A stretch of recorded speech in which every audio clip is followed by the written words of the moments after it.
one for the one and only DNVR. Two goes out to Zach Mace, RK, and the bar. Three for Mr. B in that old trophy case. Number four we're still waiting for, well, bring on the chase. Out on the field at Mile High, Broncos win is our desire. Coupled with a break, brew and a friend, bleed orange and blue to the bitter end. Come and join us, DNVR. We are DNVR. Welcome into the DNVR Broncos podcast on this magnificent President's Day Monday. Thank you all so much for tuning in. I'm your host, Zach Steven, joined by my man, Andrew Mason, who's back. And before we talk to Mace for the first time in a week, got to tell you about our presenting sponsor, MSU Denver Online. Over at MSU Denver Online, you can earn your degree while continuing to live your life. You can build your schedule of classwork around what you already have going on, so you don't have to stop your life in order to get a degree or take a class. So check out all the programs and all of the classes they have to offer over at MSU Denver Online. My boy, Mace, welcome back, my friend. Yeah, it's great to be back, at least for another, about 3 hours or so before the cold front moves through? Oh, yes, you're going to wish you were in Florida this week. Yeah, or back in California like I was last week. Yep. I mean, it was, there were some days where it was about 80 degrees, a couple of days around 70, plentiful sunshine, only one day where it rained. It was a lovely Southern California week. Glad to hear. Lots of roller coasters. And which one was the favorite one? Let's see, probably at Disney's California Adventure. Okay. Probably the Incredicoaster, because the theme is the Incredibles animated movies. And that's really cool. It's one of those coasters where they kind of give you a launch and then you go up through a tunnel and then down. And for my third grade daughter, she's now just tall enough to start going on a lot of those thrill rides, and she has become a thrill ride enthusiast. There are probably rides that she would get on that I wouldn't get on. I've got a pretty high tolerance for that sort of thing. So it was a lot of fun, and I said it on Twitter, I'll say it here. It was good to not have to think about Aaron Rodgers for a week. Yeah, I bet. And Mace, we've talked a lot about Aaron Rodgers, talked about him last week, but today, surprisingly enough, there are 21 other starters on offense and defense, if you can believe it. There are. It's not just the quarterback? It's not just the quarterback. That's great. Let's do it. Why we've talked about the quarterback is if you don't have a quarterback, nothing else matters. But there is a chance that the Broncos go a different direction with their first-round pick this year. And so I want to break down the other 21 positions on offense and defense, assuming they don't go kicker or punter in the first round. Let's talk about these. And first, though, I think where we need to start is by ranking the Broncos' positions of need outside of quarterback. So let's just before we rank them, let's just take a step back and look at all of the positions of need. Let's start on the offensive side of the ball, putting quarterback aside because everyone knows that's the biggest position of need. Where do the Broncos have positions of need on the offense? You could say maybe you're looking to upgrade center. Okay. Although I think that could be as simple, if you decide that Lloyd Cushenberry isn't the guy, that could be as simple as Graham Glasgow coming back on a restructure, sliding into center, and your guards end up being Dalton Reisner and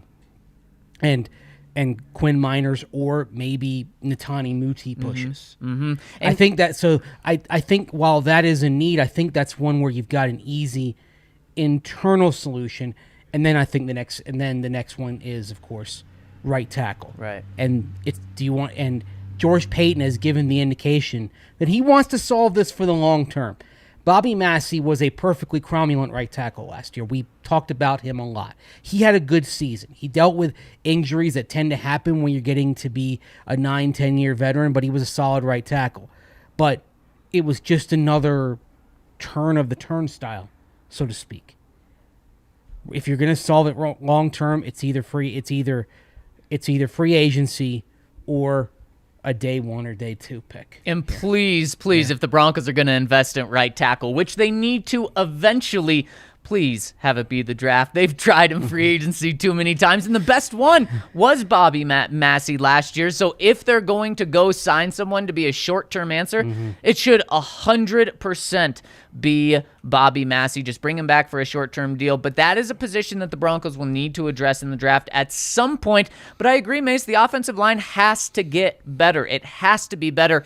But I think you're right. In terms of the interior offensive line, their answers, at least for this year, are on the roster already. Lloyd Cushenberry, still the starter, projected to be the starter, but Graham Glasgow is a guy who already took that restructure, will be on the team this year. He's a guy that can absolutely slide and take his place, and you got to think that that's what the Broncos are thinking right now, because the Broncos brought Glasgow back on a restructured deal. They're not going to want to sit Quinn Miners, especially with what he proved last year in some short flashes. They want him to play right guard. And then maybe what you're talking about is if Lloyd Cushenberry takes a step up, maybe you have a competition with Graham and Dalton Reisner at left guard. If not, then I think it's pretty obvious. You put Graham at center, and boom, there you go. So the biggest need, and with Garrett Bowles' contract, he's obviously the left tackle for this year. So the biggest outside need is certainly at right tackle, because we keep talking about Bobby Massey. He's not under contract. He was a one-year guy last year.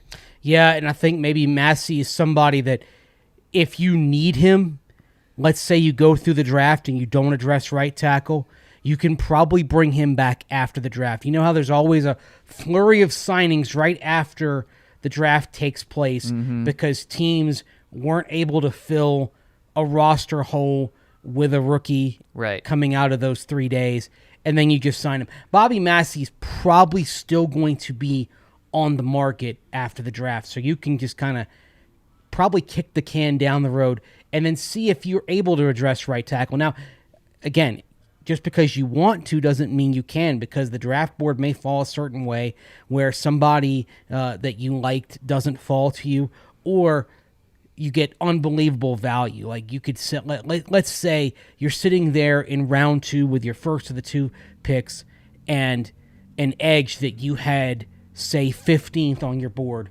is sitting there. Then you say, okay, we have to take the value. We'll worry about the rest later. And that's why you can't close the door on it, because you don't want to be locked into taking a specific position at any point in the draft. And frankly, I mean, that was one of the reasons why the Broncos succeeded last year, because they were able to kind of be flexible. They were able to say, okay, we can get some more value by moving down. They were able to evaluate the draft board, evaluate how things were falling, and say, okay, the value is right to move up and get Javonte Williams because he fell out of day 1, even though I don't think there was really much separation between Najee Harris, Travis Etienne, and Javonte Williams. That was the cluster.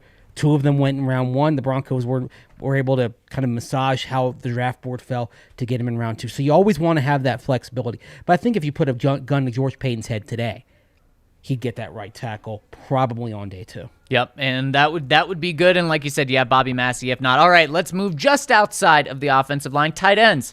Is there a need there? No, there's really not, and that's a good place to be. Noah Fant still needs to prove that he can be an elite tight end, but he's certainly good enough, and you love Albert O as a 2, and Salbert as well. You love what he brings, so no need there. Running back. Obviously, starting running back is not a need for the Broncos, but Melvin Gordon, even though he acts like he's on the team right now, he's not under contract this year. Do the Broncos, without Melvin Gordon, have a need at running back? They do, but it's a need that you can address on day 3. Okay. Pretty easily. And in fact, maybe even push it to late day 3, and you could have a mid to late day 3 pick and an undrafted running back. We've seen the Broncos have success going that route. It's with Mike Boone and Javonte Williams. If you don't bring back Melvin Gordon, you're looking for somebody who could be a number 2, but also can be a number 3, basically. Somebody that you don't have to really put a lot of pressure on. And running back is such a fungible asset in the team building calculus. That's one where you kind of instinctively say, okay, unless there is extreme value at day 2 with a running back that falls, you're comfortable with a round 4, round 5 back, I think. Absolutely. If you want to make this an incredible 1-2 punch like the Broncos had last year, then you do need an upgrade. But you drafted Javonte Williams in the second round, so he can be your dude moving forward, and that is where the Broncos are. All right, Mace, not a lot of holes so far, not in any major holes. Wide receiver, I think we're going to find the same thing. Yeah, unless you are making a trade that deals from the depth at wide receiver, you're fine there. I mean, the only thing that maybe you'd think about, and again, this is if you are making a trade, but that would lead to another discussion regarding whether you even have the number 9 pick. If you're trading from that position of depth, then are you looking for a more pure slot as your wide receiver 3? How do you feel about KJ with that role?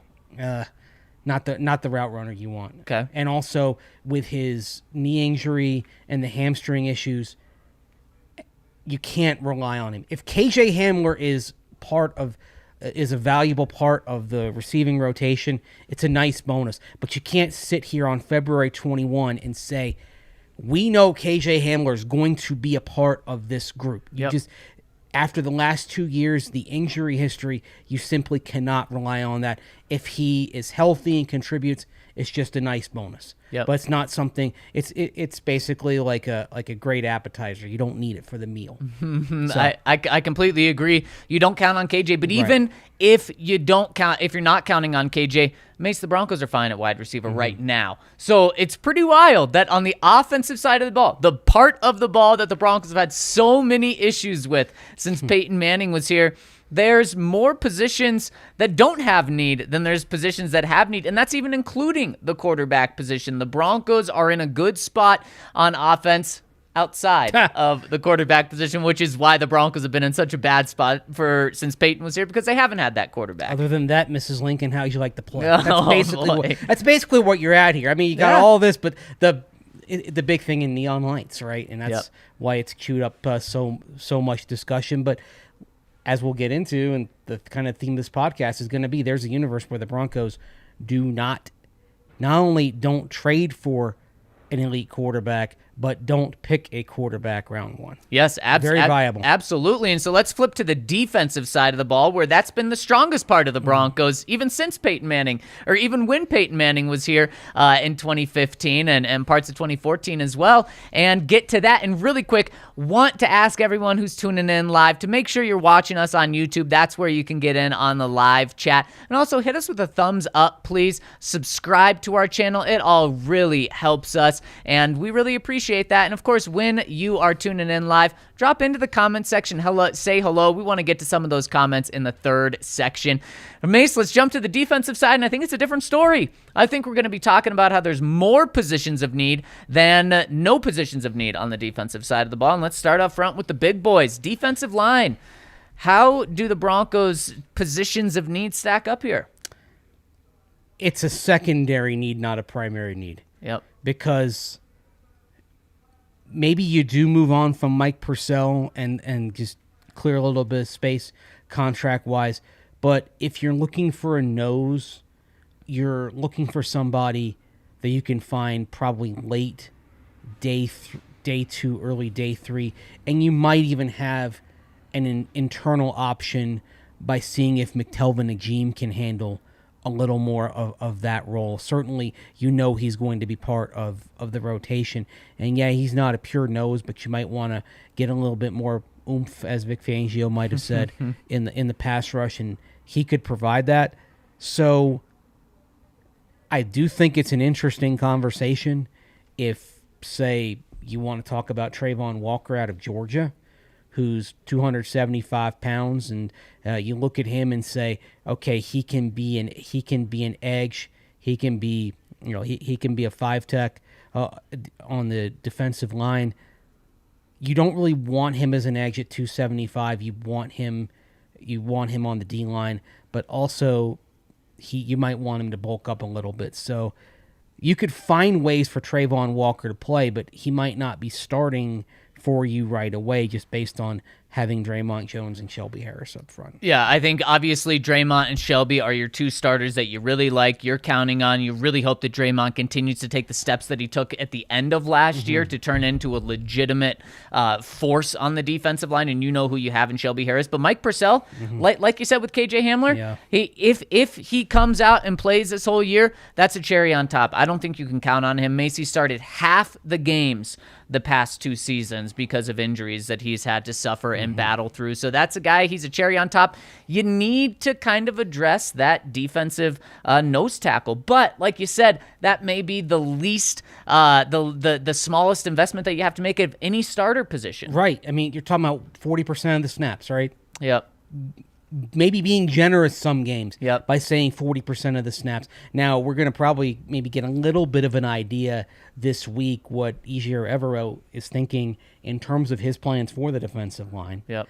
But just kind of looking at a cost-benefit analysis, I don't think you're taking a nose before that pick that you got from the Rams at the end of round 3. Absolutely. I think that's the earliest you would go for that spot because you are talking about relatively minimal use. I mean, put it this way.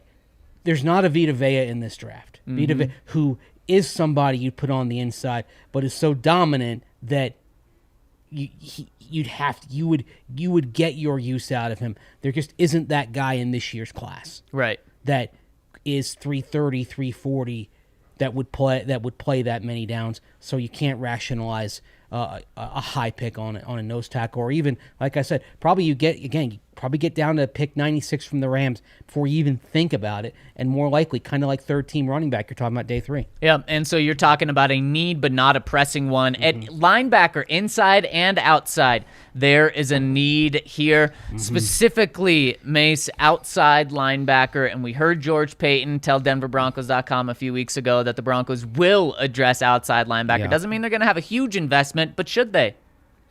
They should. The question is kind of the value, and this is where it could be a debate between inside and edge. Now, there are some who say, look, you can get value as an off-ball linebacker. You can get value on day 2, even into day 3. But you are also looking for somebody who can cover a tight end effectively. And those inside backers who can cover tight ends effectively, they're relative unicorns. They're hard to find. So if you're Peyton and you're looking at your complement of picks, are you able to find a helpful edge rusher early in the second round, and then maybe you look at Nakobe Dean or a guy I really like? I love Devin Lloyd out of Utah. Yep. Absolutely love him. Yep. And his skill set, I think what separates him from Dean is he projects as better in coverage. And so you start thinking about what you have to face in the AFC West.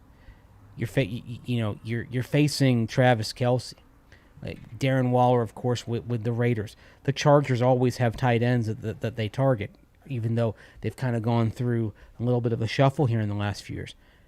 What could help you more, and what is harder to find? A good edge rusher who can rush the passer, or an inside linebacker who can potentially be a plus player covering tight ends while also being able to handle everything else and work in the box as well. It's an interesting debate here to have. Yeah, which one's more difficult to find and which one's more valuable, and how do you weigh those? So big need at both of those positions. Cornerback, is there a need there? There's a need, but you might have an internal option in someone who was forgotten for most of the year, but I thought played really well in the season finale, and that was Michael Ojemudia. Mm-hmm. Yep. And again, we're not talking about a starter. You've got cornerback 1, cornerback 2. Yep. PS2 is going to be an excellent number 1. Ronald Darby is a perfectly fine cornerback 2. Yep. And you're going to see a lot of schematic similarity probably going forward in 2022 to what you saw in 2021, even though the staff has changed. Evero was around Brandon Staley with the Rams in 2020, And the Rams kept most of those concepts in 2021 with Raheem Morris making the defensive calls. So you're bringing Evero in for some new ideas, but also a decent sense of continuity. So that's going to help Darby. It's going to help PS2. The question, I think, is, do you think Ojemudia can be a slot that you can rely on? Or are you going into the draft or even free agency? And this is where you think maybe about bringing Bryce Callahan back at the right price. Heck, you know who I'd think about bringing back if you had the chance to? Not Kyle Fuller. Chris Harris Jr. Ah, yes, a free agent, and he's someone that has expressed that he's not looking to sign with the team right away necessarily. He wants to find the right situation. That's absolutely someone, man. A reunion with him, a reunion with Vaughn.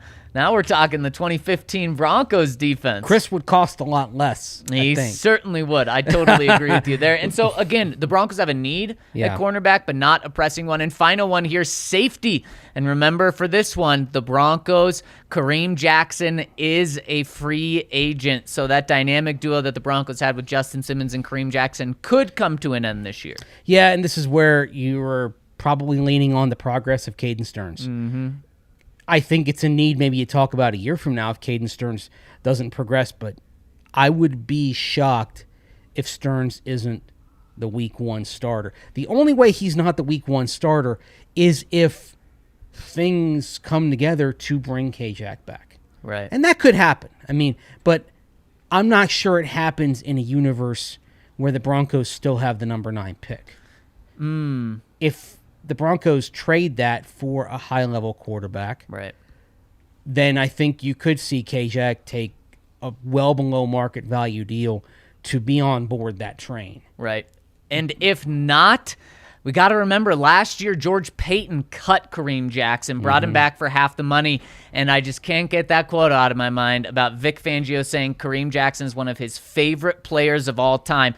Vic Fangio was a huge Kareem Jackson guy. George Paton, he was willing to move on from him. So I do think it's the Caden Stearns era, unless they do get an Aaron Rodgers, Russell Wilson, and Kareem Jackson wants to be along for the ride. Okay, Mace, I want to get your opinion on ranking these guys, how it stacks up for the Broncos pick at number 9. But first, I got to tell you about our friends Michael and Chevalier over at Chevalier Mortgage. Michael and Virginia Chevalier, their ultimate goal is to take the stress out of buying and refinancing. There's so much stress, especially now when you need to get something, you need to get it quick. Michael and Virginia will take the stress away from getting that interest rate. And they look at more than just an interest rate when you're buying and refinancing. They look at your entire financial picture, and they're able to do that because Michael is a certified financial planner, so he can look at more than just an interest rate, which is so key in approaching things. And for our listeners, they have a fun perk for you guys. If you visit them at DNVRmortgage.com, you'll enter to win a free DNVR shirt or hat of your choice when you do,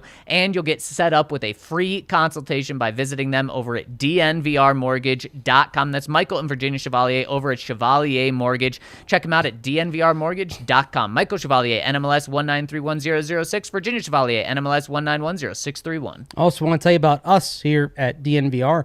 And, of course, we're doing this broadcast from the DNVR Bar, as we do most shows, not all, but most of them. We're going to have some road shows next week. Of course, you come on down to the DNVR Bar. If you're a DNVR member, you'll get a big beer, one of those big Breckenridge brews, if you like, for the price of a smaller beer. You're also going to get discounts on merchandise at the DNVR Locker, which, of course, you can access online or right here at the DNVR Bar with our shop just there in the back of the dining room here.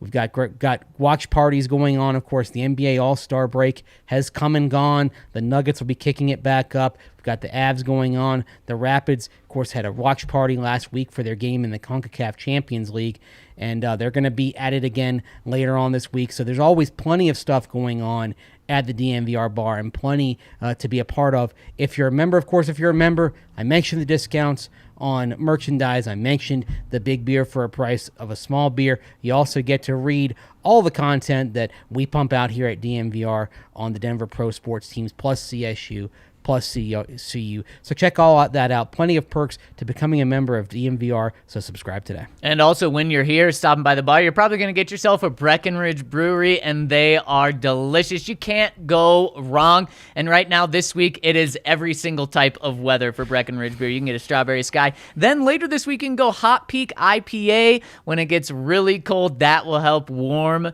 you up. And on top of that, if you can't stop by the DNVR bar, go to the Breckenridge Brewery website to find their Breck beer locator, which will help you find where bars have the beers that you're looking for and also what liquor stores, so you can get them no matter what part of the country you're in. Breckenridge Brewery is, of course, the official beer of DNVR. All right, Mace, if the Broncos are on the clock with the number 9 overall pick, they still have that pick, and they're not going quarterback, what's their biggest position of need? We just talked about all of them. What's the biggest?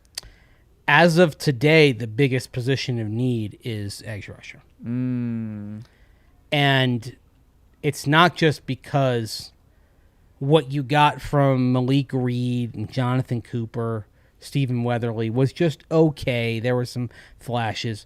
The bigger thing is you can't rely on Bradley Chubb as an alpha edge rusher. Yep. Just because of the injuries. Yep. So you are looking for your number one edge for the long term here. So it's a bigger need, but again, it just comes down to value. When you see, like take for example, when you see Trey Hendrickson, it took him a while to develop. Yep. And he was, I believe, a 4th round pick when he came out of Florida Atlantic, and look where he has gone. And we see that you can go down the list and find plenty of edge rushers who didn't pan out in round 1. So are you better off trying to take care of inside linebacker and try and maybe find that unicorn? Now, again, if the draft board falls a certain way, if Kayvon Thibodeau falls to number 9, he's probably going to be your pick. Whew, that would be pretty sweet. It would be pretty sweet. It would be something, and I don't think it's going to be likely when all is said and done. No, I agree with you. And Mace, I agree with you about outside linebacker being the biggest need if the Broncos aren't looking for their future right tackle.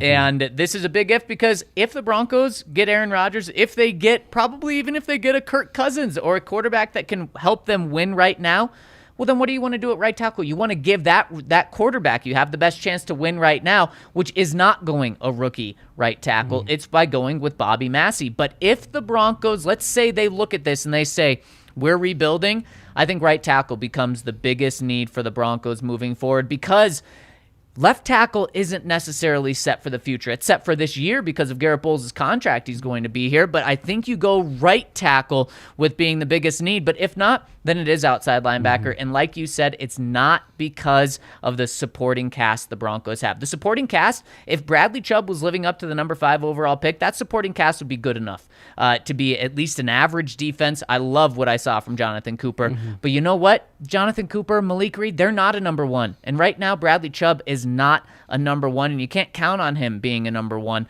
at pass rusher, and you kind of have to have that guy to have a good enough defense. Mace, do you realize how many sacks Bradley Chubb has in the past 3 years combined? Let's see, there'd be, I think, 1 in 2019.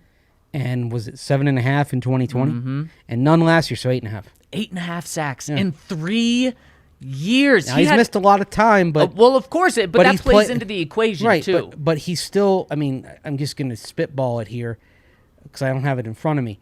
He's played 25 26 games 25. Yep. Okay, yeah, 8.5 sacks in 25 games. Right. Pardon my French. That's piss poor. Yep, it is. It absolutely is, and that's for why a number 1 edge rusher. Exactly, and so that's why it makes that position of need so big going into the draft. And so, Mace, you talked about a couple of the names that we should keep an eye on. Obviously, it does not seem like Hutchinson is lasting until 9. He's probably going to be the 1st or 2nd pick. Thibodeau, he's a top 5 player in this draft. The way he falls to 9 is if there's a run on quarterbacks. And we've talked about how don't be fooled. A quarterback is going to be taken in the top 5. it is hard to imagine 4 quarterbacks being taken before the Broncos, and I think that's kind of what you would need in order for Thibodeau to move down to the Broncos pick at 9. So let's say both of those guys are gone. Is there anyone worth taking with that 9 pick? I mean, David Ojabo from Michigan is he's kind of borderline for me. Okay. As somebody that I'd take. I mean, I'm not afraid of a one-season wonder, and that's basically what he was at Michigan. All 11 sacks that he had there for the Wolverines came last year. He's sufficiently productive. I don't think the value is bad, but it's part of how this draft is so wide open. If you take the mock drafts, and again, I mean they're not worth much, but it's interesting to get an aggregation in mock drafts, right? Mm-hmm. And you see Ojabo going anywhere from 6 to 26. Yep. There's a wide range for him. Let's say he's somebody you're thinking about, but you're also thinking about the defensive tackle and the edge from Georgia. You're thinking about maybe what if for example you mentioned right tackle, right? Yep. And who was the guy that, beyond the quarterbacks, who was the guy that everybody was talking about down at the Senior Bowl? It was from Northern Iowa, Trevor Penning, right? Yep. Okay. Could you get him? Could you move down and get him? Right. And there's somebody who not only could solve right tackle, but if Bowles takes a step back, could make a transition to left tackle. And you may find that maybe you move down, but the long-term value for Penning is better than it is for Ojabo. I mean, there are so many directions the Broncos could go in if they don't pick quarterback or if they don't need quarterback. Are you taking Ojabo at 9? I'd rather trade down and take him. Okay. I'd rather see if I can get him at 12 at pick 12 to 14. Okay. But again, you can only make a deal if somebody's willing to move up. Right. And of course, then the other thing is going to be, if you do make that deal, are you trading with a team that's picking 12 to 14, or are you trading with a team that's picking 18, 19, 20? Because it's more likely you're making that deal with a Pittsburgh or New Orleans, which is taking you down and maybe is taking you out of the mix for Ojabo. Right. And part of it is this is a draft where I think there's enough quality there, but maybe not elite quality. But there's enough across the board quality to where I don't think this is and the Broncos have enough positions that can be considered needs to where I don't think this is a draft where you suicide for one guy. Yep. I think if you get a fair deal to move down and accumulate future capital, and again, kind of like the deals that you made in round 3 last year, and you can get a little bit more in terms of volume of picks while still being able to get, say, one of 3 or 4 players on your list, then I think that's what you do. And you have flexibility. That's what you need, is flexibility here. And you mentioned right tackle, Mace. Would you take Evan Neal or Charles Cross if they're there at 9? Because those are kind of the 2 top 10 picks at tackle. I'd take Neal. I wouldn't take Cross. Why? I think Neal's a little bit more ready to go. And it does seem like Cross, over the past few months, has kind of fallen down. Cross has fallen. I think the one thing with Neal is that very much that's plug and play. Mm-hmm. And that's, as much as I'm intrigued by Penning, he may not be plug and play. Right. Now, I would say, I would say this: he doesn't have as steep a transition as Quinn Miners does. That's for sure. Northern Iowa is not Wisconsin right. Whitewater, and he did have a season that he played last year, so it's not the same situation. And I would certainly be drafting him to say he's going to be our starter. Right. But is he a plus player right away?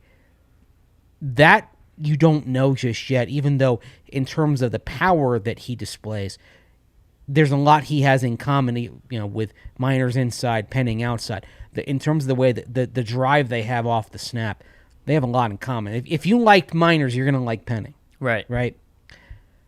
But Neal is not, you plug him in on day one, and he's probably going to be immediately top half of the league at right tackle. Yep, absolutely. You know, and look, you watched Alabama. Yep. You're Mr. Alabama.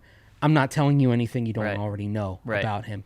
He's ready to go. He'll make your offensive line better the moment he walks into your building. And that's why I don't think he's going to be there at 9. But if he is, that's your pick right But there. you've seen some mock drafts that have Neal going really high. Yeah, Even like 1. yeah, exactly. That's why I don't think he's going to be there. Right, which also kind of again tells you how crazy this draft is going to be. I mean, mock drafts are I think more useless this year than any year probably since 2013. Yeah. the infamous Eric Fisher, EJ Manuel year. This is a better draft than 2013. I hope so. It is. There's more depth, quality. There's more depth. I mean, in retrospect, the Broncos, where they were sitting, probably did just fine to find themselves a solid 4-year starting interior defensive lineman in Sylvester Williams. Right. I mean, because there were so many busts out of that round 1. The Broncos at least got themselves a guy who was a solid, reasonably helpful player. Yep. I agree with you. And so we talk about this, and we're only talking about one position on offense, in my opinion, outside of quarterback, that the Broncos could take with the 9th pick, not moving down in the draft. Anyone else that we need to talk about? Wide receiver, running back, tight end? Because I don't think so. If they're at 9, I don't think they're taking any of those guys. No, I mean, there's no reason to. No, and, I mean, there isn't. If they did pick wide receiver, my first reaction would be, has Matt Millen taken over George Paton's body? Yeah. That would be so it'd be so absurd to do that. Yeah. Now, tight end I could see working into the conversation late day 2, sometime into day 3, but that's if you want somebody who's a stronger blocker, who can maybe fill that Eric Saubert role. Now, a lot of mock drafts have the Broncos going inside linebacker with that 9 overall pick. They have Lloyd or Nakobe Dean, exactly, from Georgia, and like you said, Devin Lloyd from Utah. Do you think those are realistic? I think they're very realistic possibilities. I think so too. And in fact, I'm not a betting man, as you know. If I were betting on a possibility, if the Broncos hang on to pick 9, I'd bet on Lloyd. I love it. And Lloyd, kind of more so a do-it-everything linebacker. Yes. He's fine in the box, but what you really like about him is what he can do in space. And again, he's somebody both Lloyd and Dean are day 1 starters. I think with the challenge the Broncos face in the AFC West, and this isn't to say Dean is bad in coverage, Lloyd looks just a notch better to me when I watch him, a little bit more fluid. I feel like I can see him. I can see him going step to step and making a play against Travis Kelce a little more than I can see that out of Nakobe Dean. And again, that's what's so hard to find is the coverage linebacker. It's what everybody is looking for, the linebacker that can effectively cover those tight ends that are damn near unstoppable for most teams and have been damn near unstoppable for the Broncos in recent years. I mean, we saw, Jonas Griffin showed some spark late in the season. Then when you saw him in week 17 in coverage, it showed you kind of the limitations that somebody like Jonas Griffith has. Right, exactly. And these are guys that could be there at 9. The Broncos could get the first one off the board at 9, and it's a position, like we talked about, a big-time need, so that is there. All right, now there's 2 more players I need to ask you about, because we talked about cornerback, not a pressing need. We talked about safety, not a pressing need, but we've had some people in the comment section that have been asking about 2 guys specifically, even though it's not a pressing need. What if top prospects fall to the Broncos at 9? Let's start at safety. Kyle Hamilton is there at 9. Of course, the safety out of Notre Dame, absolute stud, viewed as a top 5 talent in this draft. Do you take him? Yeah. I like you, Caden Stearns, but I don't like you more than Kyle Hamilton. Right. Sorry. And it wouldn't really be close. And then you would love your depth. Yes. With Caden Stearns being your top backup. There's enough here in this draft to where if somebody falls and the reason that they fall isn't a good reason, like Right. a Warren Sapp 2.0 where the guy's falling because of, I'm not saying that this the case for Kyle Hamilton, but has a positive marijuana test or something like that. Sure. Like Or even just there's an unexpected run on quarterbacks. Or just it's the way the board falls. And that's why I say, hey, you could bring Bobby Massey back after the draft, because there are ways the board could fall, and you could be sitting there at the end of day 2 and you're like, well, we got some really talented players. We love them. And generally speaking, you can't, over the long haul, you won't go wrong getting the best guys. But in that universe, you might be like, oh, we got to sign a right tackle. And look, that can work. I remember we talked about 2013. I'm going to tell a 2013 story here.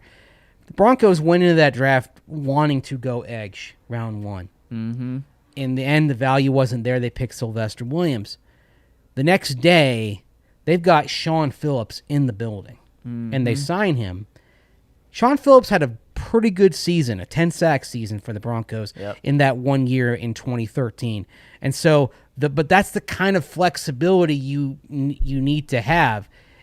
So that's the scenario where I could see the Broncos not taking a right tackle and bringing Bobby Massey back, is if something unexpected, like a Kyle Hamilton sitting there at 9. I mean, like Kayvon Thibodeau dropping, and then another guy and then more dominoes falling. Like maybe Sam Howell sitting there early in round 2 somehow. Right. Then okay, you pick Sam Howell, and then you move on. And the other guy, kind of like safety, is what if Derek Stingley Jr. is there at 9? Last year, you used the 9th overall pick on Pat Surtain, a stud cornerback from the SEC.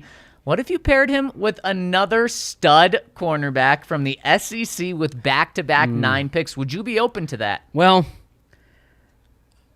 I love Derek Stingley's freshman year. Mm-hmm. Yes, you did. You were all about him. Yes. And he only played 3 games last year. He's coming off a foot injury. First things first, got to get the medical on him. Yep. Let's say medical passes. Medical checks out. This is one where this is a gut pick for me. I'm picking Stingley. I think this is so easy. It's crazy to say, Mace, but if you have potential Champ Bailey type of talents on both sides. And he has Champ Bailey talent when healthy. Right. And he does. I mean, are you kidding me? Derek Stingley will be absolutely giving Pat Surtain a run for his money. Surtain might be CB2 long term if you pick Derek Stingley, which is insane. Crazy. It's crazy. And that would be something where people would be scratching their heads. George Paton would be getting a lot of pushback on this pick. But for the long term, oh my goodness, this would be so exciting. Well, the thing that causes you to take your draft plan and rip it to shreds is if special talent unexpectedly falls into your lap. Yep. I think Derek Stingley's a special talent. I think Hamilton is special talent. Yep. I think it's much more likely Stingley is there. Stingley is a legitimate possibility at this moment to be there at 9. And again, what does the medical say on his left foot? If he's fine, if Mace is making the call as I go into third-person nickname mode, that's the guy. I am picking him, and then but even though, I know I need a quarterback, I know, but I do love me some Derek Stingley. You know what this that's is, the thing. though, Mace? It's a gut and heart pick for me. There are some players you just watch, when you watch them, you fall in love with them. In 2019, I fell in love with Derek Stingley. This would get me so excited, and it's also the rebuild pick here. If you do this, you got the young coaching staff. You probably don't have a top quarterback because you still have that 9th overall pick, and you didn't trade it for an Aaron Rodgers or a Russell Wilson. I'm glad you brought Stingley up, by the way. And you're saying that it's okay to not go quarterback because the quarterback class is much better next year. This is a play for the future, and holy cow, let's say you land the quarterback in the draft next year. Oh my goodness, you have a quarterback paired with this cornerback duo, oh my gosh, it's going to be dangerous, because then the dream goal is for your team to be good enough on offense where then you get leads in the future because you have that good quarterback, and then your corners just shut down opposing teams' passing attacks. Man, that is just so exciting. And then you know what? Why it is a play for the future is because that's not a pressing need this year. If you're going all in to win this year, you're probably going with the more pressing need inside linebacker, right tackle, edge rusher this year. I'll tell you one thing that comes up is, let's say you do that and you're saying, okay, we're just going to get the best guy, but we're focused on QB in 2023. I think after that you start moving into asset accumulation mode. As in, you would take a first-round pick that could be a late first-round pick next year for your first second-round pick. Oh, I'm doing that in a heartbeat. And those deals do sometimes come up. The current draft is always valued more in terms of trade equations than the next one. Yep. I'm thinking of ways that even if it's likely a late first rounder, trading with a team that's a Super Bowl contender, I'm thinking of ways that I can turn that pick early in round 2 into a late round 1 pick in 23. Yep. Oh my gosh. Even if it means sacrificing, hey, we'll throw a third rounder in to make this work. Yep. Oh my gosh, a dream scenario is just playing in my head right now. As a commenter says, Bryce Young next year, then you have Pat Surtain and Derek Stingley. Oh my goodness, sign me up. Are you prepared for the rough season that it might take to get Bryce Young? 100%. Okay. Look, we've had the pretty rough seasons, not full rough seasons. Right. And those are honestly worse than just knowing that you're going full tank job this year, being bad, to know that you're going to be much better. And man, with those two guys at cornerback, you are going to be set for a decade. And somewhere else to sign me up is over at DraftKings Sportsbook. If you download the top-rated DraftKings Sportsbook app now and place a $1 bet on any NBA team to win this week and they win, you'll get $150 in free bets if they win. And no better way to start your account over at DraftKings Sportsbook than with $150 in free bets. That'll just help your account skyrocket from the start. There's so many good games coming up this week after the All-Star break, so make sure to check it out. Download the top-rated DraftKings Sportsbook app now and use promo code DNVR when you sign up to get this 100 to 50 to 1 odds offer. You must deposit $5 for new customers only. Colorado only. Must be 21 or older. Restrictions apply. See DraftKings.com/sportsbook for details. Gambling problem? Call 1-800-522-4700. And Mace, let's jump into our DraftKings pick of the week right now. And I'm going to stay with football, taking another long-term play here. But I was going through DraftKings this morning and noticed something that just popped out that I thought, why? Why is DraftKings overlooking this? And it is the NFC West race for next year. The Los Angeles Rams, who just won the Super Bowl, let alone the division, just won the Super Bowl. They're plus 150. You can get plus money on the defending Super Bowl champs to win their division next year. Even if they lose Vaughn, they're still going to be really good. Aaron Donald's already talking about running it back. They're going to have Sean McVay next year. They're going to have Matthew Stafford. Matthew Stafford and Sean McVay are only going to be better. Cooper Kupp is probably only going to have a better connection with Matthew Stafford going into his second year. Odell Beckham Jr., I know he's a free agent coming off an ACL tear. He'll be back when it counts as well. So I really like the Rams to at least win their division at plus money right now.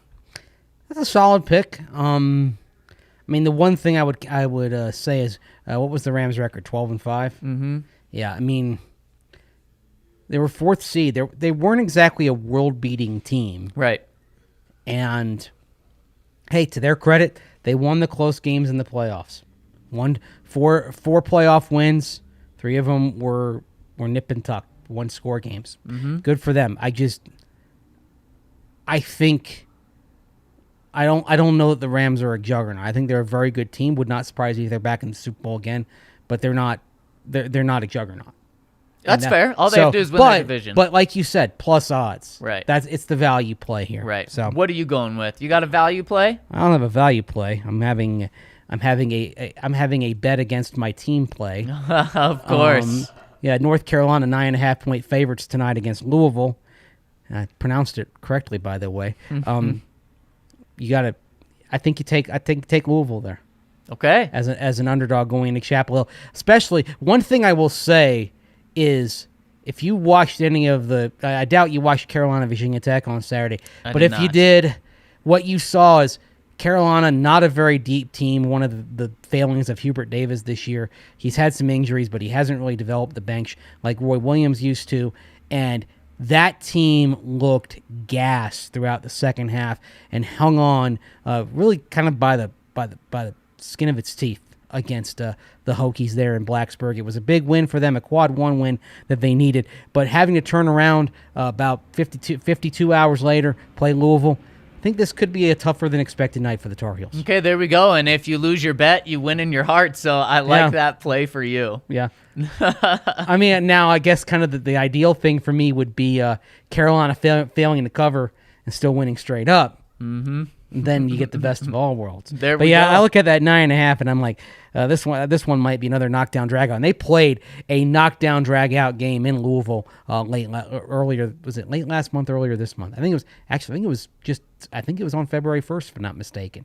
A controversial game, and I know there are some Louisville fans watching this show or listening that are regular consumers of our podcast, and let me know how bad they felt the officiating was that night. And if you're feeling knocked out and dragged out right now, you need to check out our friends over at Strava Craft Coffee to get that boost that you need of energy, because not only is Strava Craft Coffee delicious coffee, but it packs a CBD punch that helps relieve aches, pains, headaches, migraines, anything that's going on. It helps relieve that. And so make sure to check them out. And when you do, over at StravaCraftCoffee.com, use code DNVR25 and you'll get 25% off your first order of Strava Craft Coffee. And then after that, subscribe to Strava and you'll save 20% on each and every order right after that. So make sure to check them out over at StravaCraftCoffee.com and smash that code DNVR25. Mace, let's talk to the people. Our comment section's been popping. Really appreciate you guys tuning in, specifically live and on YouTube. But let's jump to the super chats first. Kale, what do we have? Super chat from Adam Wheaton coming in. We really appreciate that, Adam. Thank you so much. Next one from Jelly. He says, take Caleb. I can't read that, Mace. What do we have? Alibi, late. Coaches have a connection. Yes, Caleb Alibi. Couldn't read that for a second. What do you think about that, Mace? Or Alibi. Pardon me, from Western Michigan. Bronco to Bronco. You know what? Bronco to Bronco. Hey, I always say take day 3 quarterbacks, but don't plan on them. Don't plan around them. No. Don't plan around day 3 quarterbacks. Don't plan around day 2 quarterbacks. Okay? Yep. You pick them, great. But history shows they're lottery tickets. Mm-hmm. So you have them in there. I have no problem with burning off a 5th or a 6th round pick on Alibi. I say go ahead and do it, but accept that prospect wise he is who he is, and you don't go building your future around him. I mean, look, Broncos. I think one of the reasons they're in the pickle that they're in is putting too much stock on a 2nd round pick at quarterback. Yep, 100%. He can be someone you just draft, and I'm fine with doing that with quarterbacks every single year, but he's not someone you're planning on. Do not let him alter your plans for the future at the quarterback position, unless he turns out to really be the guy. But it's the Ron Wolf philosophy. He's a Hall of Fame general manager, in part because he kept taking shots on late round quarterbacks, bargain basement quarterbacks that were young year after year, and then he was able to trade them for much more than their value. Even after he had Brett Favre, he was doing that. To me, I'm picking a quarterback somewhere in the draft every year if it's my draft. Yep, very fair. Yeah, why not? Very fair, very fair. All right, we have some non-super chats that we want to hit today as well. And one coming in from Jewel says, do you think we will stay in the defensive scheme or change it? Obviously, might need different player types depending on that. And this is actually a great point. Tomorrow, we are meeting for the first time. Evero, we're meeting... Dwayne Stukes, the special teams coordinator, and we're going to meet the offensive coordinator, Justin Outen, at noon. So our show is going to not be at noon tomorrow. Stay put for an audio-only show that we'll be dropping. So everyone tuning in live, you can find our show tomorrow by going to wherever you listen to podcasts. Just type in Broncos, and the DNVR Broncos podcast will be up there. So that's how to listen to us tomorrow. And Mace, that's also when we're going to find out exactly what the plan is on the defensive side of the ball. Right. And I think what we're going to hear is that there's going to be some schematic carryover. So part of it is you're not starting from zero. Yeah. I do wonder if you're going to see some Wade Phillips elements, because of course Evero did work under Wade Phillips. So maybe we're going to see some more man concepts sprinkled in. It's something. Evero has such an interesting set of influences because he's worked under he's worked under Vic Fangio, he's worked under Wade Phillips, he's worked under Monty Kiffin. Now Monty Kiffin, that's Tampa 2, right? Wade Phillips, that's minimum blitz, lots of man, a lot of some 46 concepts, and then we've seen what Vic Fangio has brought. So he has the ability to, I think, go in a lot of different directions, but I think you're going to see some degree of consistency, so you're not asking everyone coming back on defense to start from zero. I completely agree with you there, and something I would love is more man concepts with Stingley and Surtain, baby. Give it to me. All right, next one coming in from Alexander says, we need Leo Chenal. Versatile middle linebacker who can rush the passer. Dude was a demon for the Badgers and would absolutely love him round 2. Thoughts? Out of Wisconsin. Yep. Be fine. Would be absolutely fine. Of course it would him. be fine Yes. with you. Yeah, I'll say I was a little surprised he decided to come out early. Okay. But I thought he could have used another year, but would definitely be fine with that. The question is, you want to get him with that first round 2 pick. I'd like to see maybe if he slips to that to pick 64. Okay. If that's the case. Okay, and I would like to dressing inside linebacker then, and you know what I would love, Mace.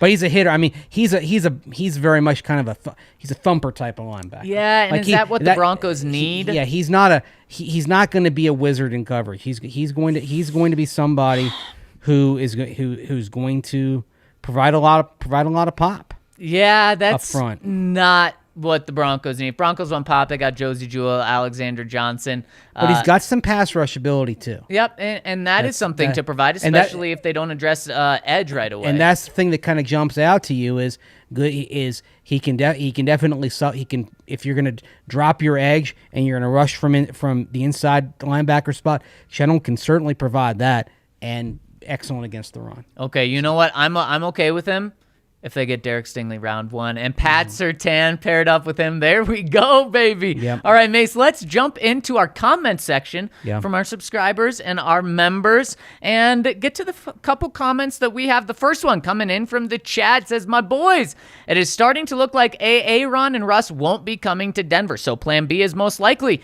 I think I like this. It forces the decision on Denver, and they will need to roster plan to get a quarterback of the future versus a short-term roster build around one of these elite quarterbacks. Given that, what will the 9th overall pick be used for? Well, the Chad, you're going to love our conversation that we had in the first and second segment as we kind of dove all into that. Right now, man, I'm all in on Stingley falling to 9. Yeah, I'd love Stingley, but that being said, if Nathaniel Hackett and George Paton identify one of these quarterbacks and say, okay, we believe in him, we believe he can run our offense well, then I have no qualms with them doing that. Yep, and the conversation's over. Right, you get that guy. If they are committed to one of these guys, whether it's Malik Willis, Matt Corral, Sam Howell, Kenny Pickett, I doubt it will be Pickett just because of the hand size. Mm-hmm. But again, who knows? I mean, maybe those exercises are going to get him 9 inches. And we'll find out next week at the Combine. Well, presumably, potentially with the mess that's he's going one on of the there. players who may not show up. I think this is going to be resolved amicably. I do too. There's too much on the line here. Yep. And also, I mean, the NFL basically just pulled back on the bubble for the weeks leading up to the Super Bowl, Yeah. and now and it just there's an inconsistency here. It's going to be fine, and if it's not, if the NFL doesn't pull back, Mace, this could be the end of the combine. I mean, as we know it for the future. NFLPA would actually like to see an end of the combine. Yes, they would, and we saw it with the statements that they had. Yes, very, very, very strongly. They would like to see the players work out in the environments that they know on their college campuses with, in like throwing to teammates. Right. Like if you're a quarterback, it's obviously better if you're throwing to people that you've been practicing with for years rather than receivers that you just showed up to work with at Indianapolis. Absolutely, and it's a very weird dynamic that's going on because these college players, aren't part of the NFLPA right now. So the NFLPA can't, they can be on their side, but they can't fully be representing them now. Right. It's really strange. So it's something to watch the next 5 days. It is. Next one coming in from Peyton Manning. YT says, my boys, what's up? 4 short things for you today. Okay, let's take these one by one, Mace. 1, boy, do I love 3-ring circus. It's so funny and tons of fun. So glad you guys are doing it again this offseason. And now the last day of the work week will truly be Friday. Yay. Love it. So glad you enjoyed our first one this past Friday. And I can't wait for Mace to be on his first one this Friday as well. Number 2. Crazy how Curry hit 16 3-balls last week, but love to see my Cavs represented in the All-Star game. What position would Jokic play if he was on the Broncos? He seems like he'd be a pure athlete that could play almost any spot. Well, it's obvious to say quarterback because of what we see on the outlets. Yep. But he's that kind of guy who I think he could play tight end, and I think he could run routes that kind of lull defenders to sleep a little bit, catch him napping. Yep. So yeah, I'm going the obvious one, quarterback, because we've seen him throw it like all the way down the court, but then just his passes are so good in the lanes. I could see him being deep ball thrower while also being accurate short. Yep. I love that. 3. Did you guys see the group of people who are trying to buy the Broncos with crypto? Probably nothing, but seemed interesting. don't waste your time on that. Absolutely yes. nothing to it. I agree. By the way, like one thing that I do not get is crypto. There's some people over at DNVR that can help you with that. I know. It's like it's just too much. 4, hot take. Drew Lock can actually be good, not great, with Hackett's outside zone / play action bomb scheme. This offense plays perfectly to Drew's strengths: play action boots, half field reads, and stays away from his weakness: full field reads, decision making. That being said, see if you can get a Devin Lloyd type of player at 9. Drew is in a perfect scheme, is easily quarterback 1 in this class. Take Lloyd or a stud wide receiver at 9. Use a second on Trey McBride and another on an offensive tackle. Realistically, Trey won't be there at 40, but you never know. Thanks, guys, and peace out. If a QB is scheme dependent, unless you're talking about 2013, he's not QB1 in a class. If it's entirely dependent on being in the perfect scheme, he's not QB1. And I don't think he's QB1 in this class, but I think he's in the conversation for potentially 2 or 3. And Mace, you kind of mentioned it right there with being scheme dependent. I do think that this offense would be best suited for Drew. However, I think there are limitations to that, though. He's not just going to, in this offense, be a top 15, top 10 quarterback that you need to succeed. He's still going to have limitations. But I do think this offense fits him the best it ever has. I think it'll maximize him, but what is that maximization? It's kind of like the offense maximizes Jimmy Garoppolo, but you would be unwise to give him a long-term contract. I think that what this can maybe do is increase Drew Lock's value a little bit, but then you're saying, all right, we're still going back into the pool in next year. I mean, to be honest, and not looking at the quarterbacks in this year's class, Kenny Pickett makes better decisions. Malik Willis has better overall tools. Sam Howell has better deep ball accuracy. Right. And all 3 of them are better runners. Now, Locke has kind of shown the flashes late in the season, but one thing that particularly Willis and Howell have is a body type that can take a little bit more of a punishment than Drew Lock does as well. Yep, and then that's something that history has on your side that would prove that. And something I am coming around to is Drew Lock just being the guy instead for this year, because instead of drafting a quarterback that you don't really like, instead of going out and signing a Teddy Bridgewater to even things out, I'd be okay with going Drew Lock, and it's really just an all or nothing sort of thing this season. And that is not a play for this year. And if it turns out to be a play for this year, then you love it. I would be very surprised, though, if that were the case. I don't think Drew's getting the job without competition. I know people don't want to hear competition again, but I think it's more likely that you get into free agency, and if you haven't gotten a Rodgers or a Wilson type of quarterback, that you are maybe taking a swing on Marcus Mariota. Yeah, and that's something that I think would happen. I don't think the Broncos are going to go Drew without any competition by any means, but I would like that more than going Marcus Mariota. What? Going just with Drew. I don't want another bridge. Yeah. Because Mariota bridge is the worst place to go. Is Mariota a bridge? Absolutely. See, I think there's still enough there to where you might be able to get something out of him. Tyrod Taylor's a bridge. Right? Yes. You bring him. Yes. Mariota was a backup last year. Yeah, he's backup behind a very good quarterback, as Vic Fangio noted. Absolutely. He is a great quarterback. I love Derek Carr. I think Mariota's one of the probably 24, 26 best quarterbacks walking the earth. Is he a big upgrade on Drew Lock? See, I agree with you. Maybe he is 24 to 26, and that's a bridge. Yeah. That's a bridge. I want it. I think Greg Rosenthal had Drew Lock 47. Yeah, no, I certainly think there's an argument that Mariota would be an upgrade, but that's what I'm saying. I don't want an upgrade that gets the Broncos the 9th overall pick. Yeah. I want the upgrade that gets the Broncos into top 10 conversation, or the Broncos either take a swing on a rookie just to see if there's anything there, or they just try to take a swing on Drew to see if there's anything there. And the floor is also lower. Hackett with Lock might get you back to the 9th overall. It may. If you really look, if it's about maximizing next year's pick, you know what you're doing? What?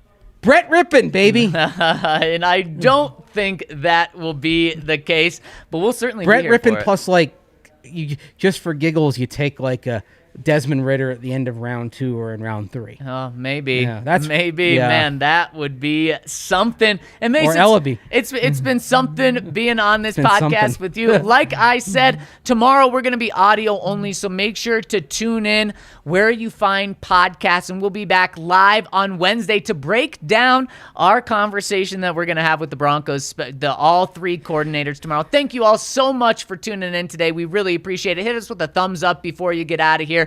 And thank you. We will be back with you tomorrow on an audio-only pod, and we'll be back live on Wednesday. For Andrew Mason, I'm Zach Stevens. Thank you all so much. Have a great day off if you have today off, and if not, have a great rest of your week.